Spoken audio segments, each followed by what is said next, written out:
শ্রীমদ্ ভগবদ্গীতার ৪র্থ অধ্যায় জ্ঞানযোগে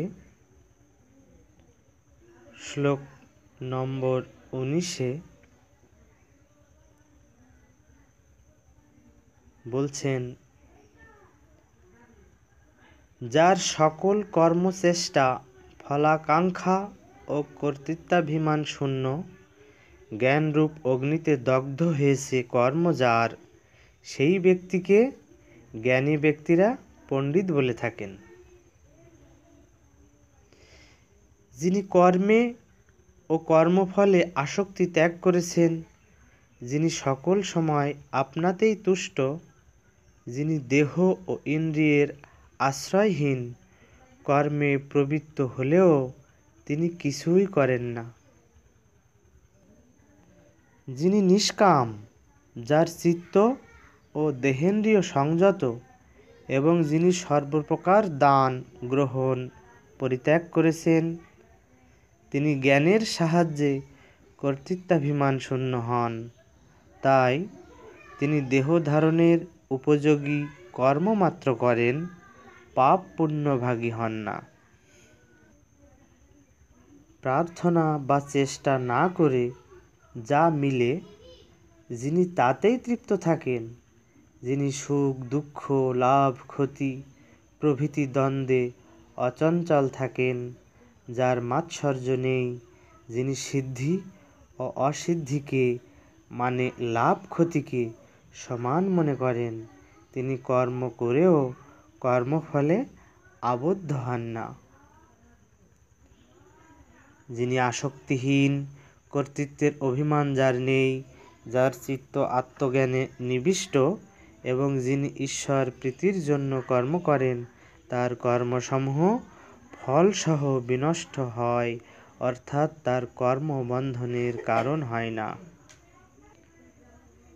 জ্ঞানে অবস্থিত হলে সবই ব্রহ্মময় হয়।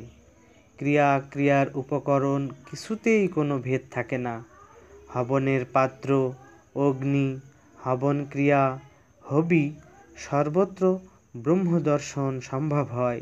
এইরূপ ব্রহ্ম দৃষ্টিসম্পন্ন ব্যক্তি ব্রহ্মকেই লাভ করে থাকেন। অন্যান্য যোগীগণ দেবতা পূজারূপ যজ্ঞের অনুষ্ঠান করেন, আবার কেউ কেউ ব্রহ্মরূপ অগ্নিতে জীবাত্মাকে আহুতি দেন, অর্থাৎ জীবাত্মাকে পরমাত্মারূপে দর্শন করেন। এর নামই জ্ঞানযজ্ঞ। অন্য কোনো যোগী কর্ণ প্রভৃতি ইন্দ্রিয় সমূহকে সংযমাগ্নিতে আহুতি দেন, আবার কোনো যোগী শব্দ প্রভৃতি বিষয়সমূহকে ইন্দ্রিয়াগ্নিতে আহুতি দেন। ব্রহ্মজ্ঞানে প্রদীপিত আত্মসংযমরূপ অগ্নিতে কোনো যোগী হোম করেন, অর্থাৎ পঞ্চ জ্ঞানেন্দ্রিয়, পঞ্চ কর্মেন্দ্রিয় ও পঞ্চ প্রাণ এদের সমস্ত কর্ম লীন করেন এবং আত্মানন্দ সুখে মগ্ন থাকেন। এর নাম আত্মসংযম যজ্ঞ বা সমাধি যজ্ঞ। কেউ কেউ দ্রব্যদানরূপ যজ্ঞ করেন, কেউ কেউ তপরূপ যজ্ঞ করেন, কেউ কেউ যোগরূপ যজ্ঞ করেন। কোনো দৃঢ়ব্রত যতিগণ বেদাভ্যাসরূপ যজ্ঞ করেন, কেউ বা শাস্ত্রার্থ নিশ্চয়রূপ যজ্ঞ করেন।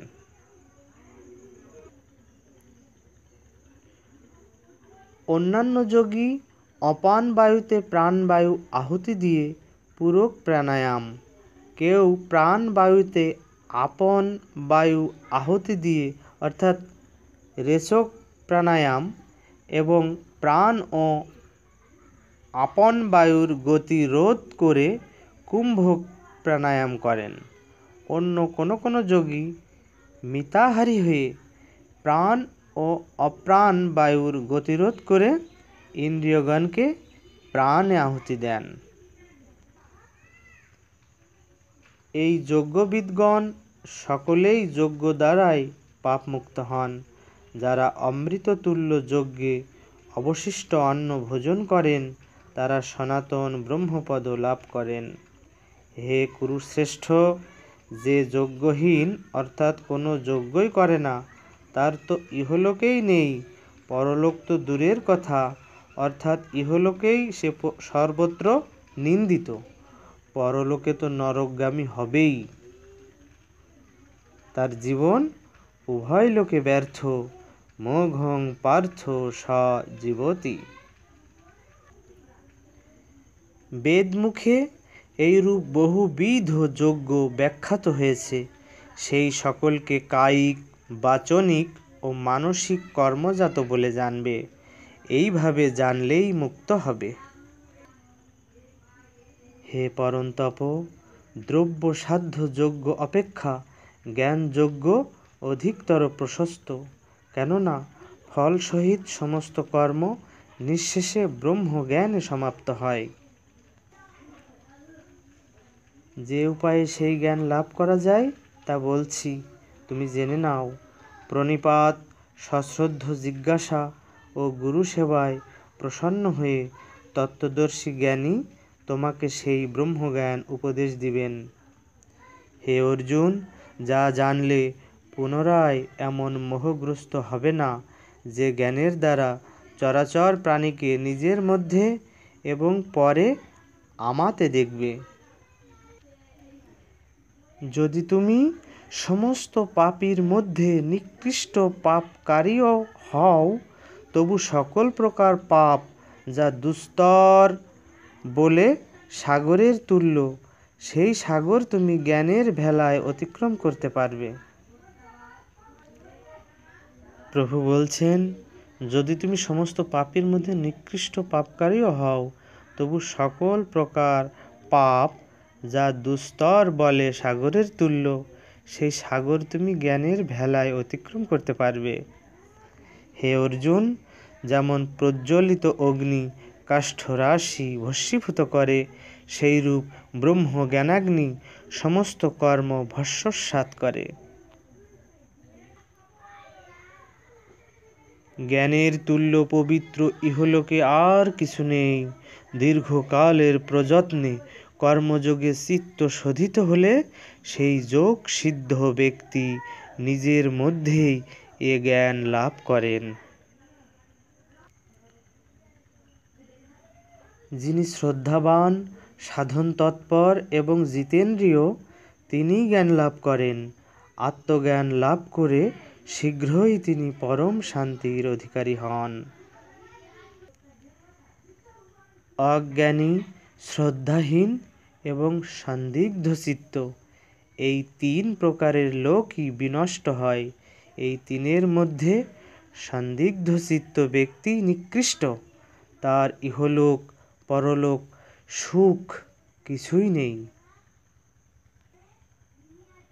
হে অর্জুন, যিনি যোগের দ্বারা কর্মফল ঈশ্বরে সমর্পণ করেছেন, আত্মজ্ঞানের দ্বারা যার সংশয় দূরীভূত হয়েছে, এইরূপ ব্রহ্মবিদ ব্যক্তিকে কর্মে আবদ্ধ করতে পারে না।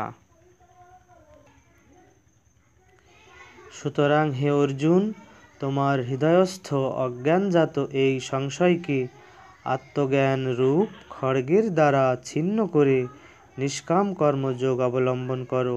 ওঠো, যুদ্ধ করো। ইতি শ্রীমদ্ভগবদ্গীতার চতুর্থ অধ্যায় জ্ঞানযোগ সমাপ্ত।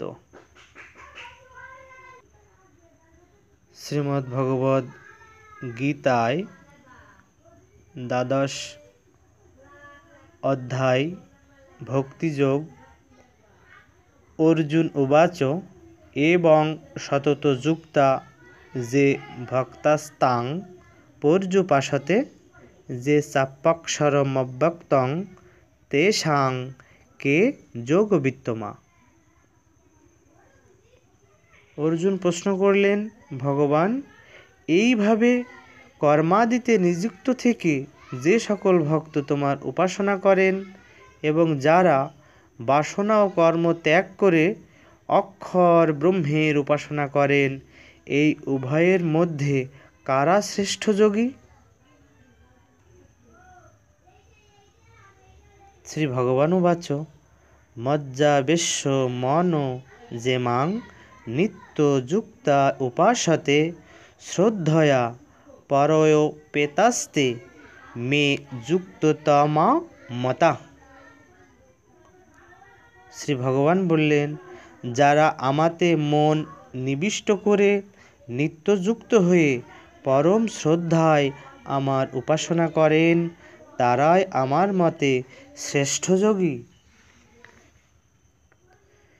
কিন্তু যারা সর্বত্র সমবুদ্ধি সম্পন্ন হয়ে সর্বপ্রাণীর মঙ্গল কর্মে নিরত থেকে ইন্দ্রিয়সমূহ সম্যক সংযত করে নির্গুণ ব্রহ্মের উপাসনা করেন, যে ব্রহ্ম ইন্দ্রিয়াতীত, অনির্বচনীয়, সর্বব্যাপী, অচিন্তনীয়, যিনি সকলের মূলে অবস্থিত, নিস্পন্দ এবং শাশ্বত, তারাও আমাকেই প্রাপ্ত হন। যাদের চিত্ত নির্গুণ ব্রহ্মে আসক্ত, সেই সাধকগণের সিদ্ধিলাভে অধিকতর ক্লেশ হয়, কারণ দেহধারীগণ অতি কষ্টে ব্রহ্ম বিষয়ক নিষ্ঠা লাভ করে থাকেন। হে অর্জুন, কিন্তু যারা সমস্ত কর্ম আমাতে অর্পণ করে আমার ভক্ত হয়ে একাগ্র হয়ে অন্যদিকে মন না দিয়ে ধ্যানরত হয়ে আমার উপাসনা করেন, আমাতে সমর্পিত চিত্ত, তাদের আমি মৃত্যুময় সংসাররূপ সাগর থেকে উদ্ধার করি। আমাতেই মন স্থাপন করো, আমাতেই বুদ্ধি নিবিষ্ট করো, তাহলে দেহান্তে আমাতেই বাস করবে। হে অর্জুন, যদি তুমি আমাতে স্থিরভাবে মন সমাহিত করতে না পারো, তবে অভ্যাস যোগের দ্বারা আমাকে লাভ করতে যত্নবান হও। জয় নিতাই প্রভু বলছেন, হে অর্জুন, যদি তুমি আমাতে স্থিরভাবে মন সমাহিত করতে না পারো, তবে অভ্যাস যোগের দ্বারা আমাকে লাভ করতে যত্নবান হও। যদি অভ্যাসেও অসমর্থ হও, তবে আমার প্রীতিজনক কর্মে একনিষ্ঠ হও, কারণ আমার কর্ম করতে করতেই তুমি ক্রমে সিদ্ধি লাভ করতে পারবে। যদি মত কর্মপরায়ণ হতেও অক্ষম হও, তবে সংযতেন্দ্রিয় হয়ে মদ যোগ আশ্রয় করো। আমাতে অর্থাৎ পরমেশ্বরে সকল কর্মের যে সমর্পণ, তাই মদযোগ। সেই মদযোগ আশ্রয় করে সর্বকর্মের ফল ত্যাগ করো। অভ্যাস অপেক্ষা জ্ঞান শ্রেষ্ঠ, জ্ঞান অপেক্ষা ধ্যান শ্রেষ্ঠ, ধ্যান অপেক্ষা শ্রেষ্ঠ কর্মফল ত্যাগ, ত্যাগের পরই শান্তি লাভ হয়ে থাকে।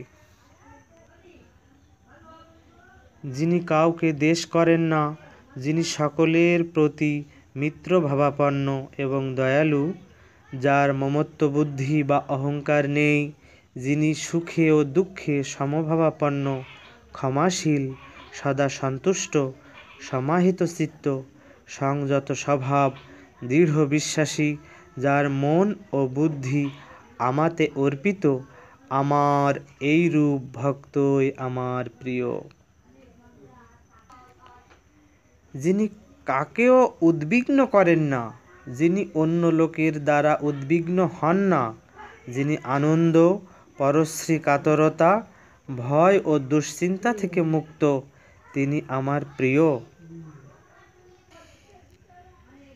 যিনি নিস্পৃহ, বাহ্য ও অন্তর সুচিতায় পবিত্র, যিনি দক্ষ, পক্ষপাতশূন্য, ব্যথামুক্ত, সকাম কর্মের অনুষ্ঠান যিনি ত্যাগ করেছেন, আমার এই রূপ ভক্তই আমার প্রিয়। আমার যে ভক্ত ইষ্টপ্রাপ্তিতে হৃষ্ট হন না, অনিষ্ট প্রাপ্তিতে দ্বেষ করেন না, প্রিয় বিয়োগে শোক করেন না, অপ্রাপ্ত ইষ্ট বস্তু আকাঙ্ক্ষা করেন না, যিনি কর্মের শুভাশুভ ফলের আকাঙ্ক্ষা ত্যাগ করেছেন, তিনি আমার প্রিয়। যিনি শত্রু মিত্রে মান অপমানে শীত উষ্ণ সুখ দুঃখ স্তুতি নিন্দাতে সমবুদ্ধি সম্পন্ন, সংযত বাক সামান্য লাভেই সন্তুষ্ট, গৃহাদিতে মমত্ববোধহীন এবং স্থিরচিত্ত, এইরূপ ভক্তই আমার প্রিয়। যেতু ধর্মামৃতমিদং যথোক্তং পর্যুপাসতে, শ্রদ্ধোধানা মৎপরমা ভক্তাস্তে অতীব মে প্রিয়া। যারা শ্রদ্ধাবান এবং মতপরায়ণ হয়ে পূর্বোক্ত অমৃততুল্য ধর্মের অনুষ্ঠান করেন, সেই সকল ভক্ত আমার অত্যন্ত প্রিয়। ইতি শ্রীমদ্ ভগবদ গীতার দ্বাদশ অধ্যায় ভক্তিযোগ সমাপ্ত। এবার শ্রীমদ্ ভগবদ গীতা মাহাত্ম্য। ওম নমো ভগবতে বাসুদেবায়। ভগবান শ্রীকৃষ্ণকে প্রণাম। ঋষিরুবাচ শ্লোক 1 গীতায়শ্চৈব মাহাত্ম্যং যথাবৎ সুতো মে বদ, পুরা নারায়ণক্ষেত্রে ব্যাসেন মুনিনদিতম। ঋষি বললেন, হে সুত, পুরাকালে নারায়ণ ক্ষেত্রে মহর্ষি ব্যাস গীতার যে মাহাত্ম্য কীর্তন করেছিলেন, আপনি তা যথাযথ আমার নিকট বর্ণনা করুন।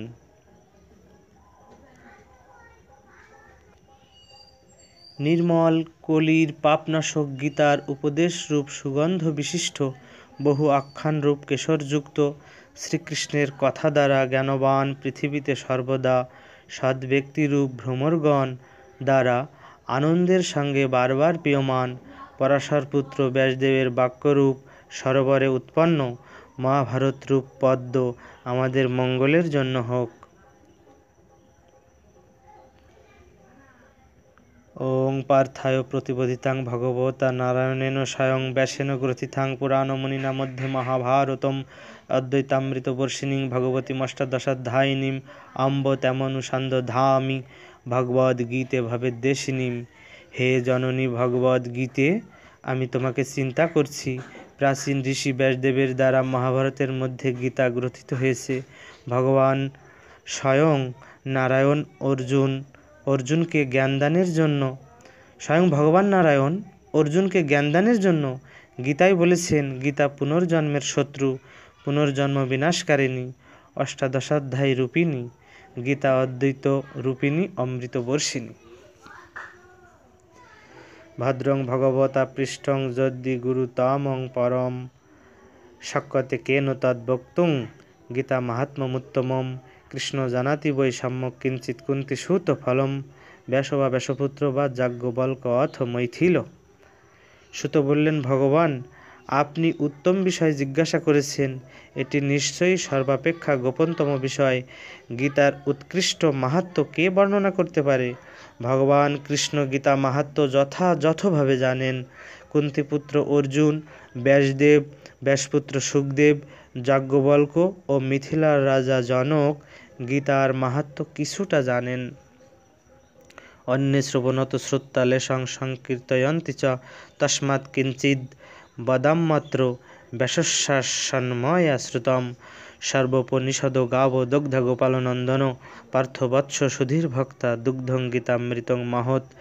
সারথ্যমর্জুন স্যাদৌ কুর্বন গীতামৃতং দদৌ, লোকত্রয়োপকারায় তস্মৈ কৃষ্ণাত্মনে নমঃ।